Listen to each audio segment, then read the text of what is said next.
En mars 2018, un convoi de SUV blancs doit échapper à une massive crue éclair dévalant une route de désert en Arabie Saoudite.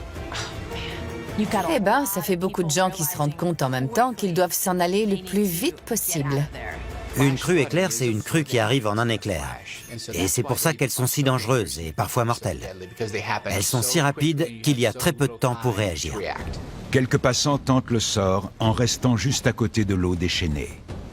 Ce qui me fait peur, c'est qu'il y ait autant de véhicules si proches de l'eau. Mais ce spectacle se transforme vite en course contre la montre. Et là, on voit une voiture toute seule et qui est encerclée par les eaux agitées de la crue.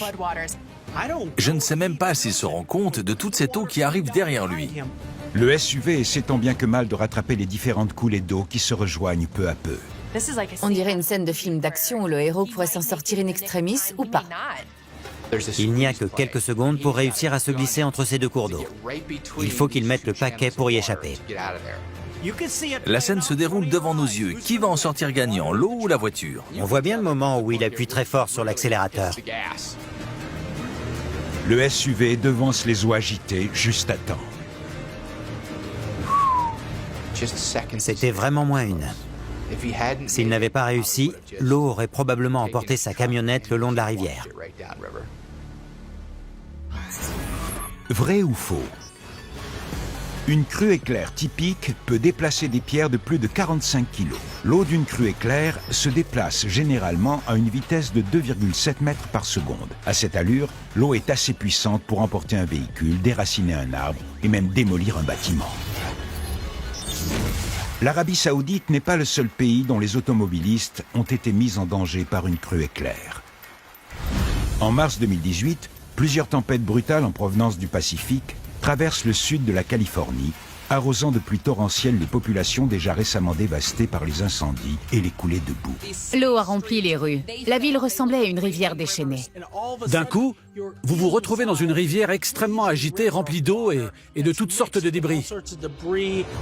À Santa Clarita, en Californie, les eaux de la crue renversent un 4x4 et l'emportent hors de la route et le long d'un ruisseau. Théo, il va bien? Un passant inquiet tente désespérément de secourir l'homme coincé à l'intérieur du véhicule emporté par les eaux. Dans cette situation, on voit qu'il est réellement question de vie ou de mort.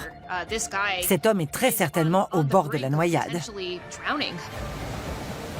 On voit qu'ils ont accroché un câble de remorquage à l'arrière de la voiture pour l'empêcher d'aller plus loin le long de la rivière. Il va bien? C'est vraiment terrifiant et cet homme risque sa vie. Regardez à quelle vitesse l'eau se déplace. Il suffirait qu'il glisse et il pourrait tomber dans l'eau et risquer la noyade lui aussi. Le temps presse et l'homme coincé dans la voiture est peu à peu submergé par le mélange d'eau et de boue qui remplit l'intérieur.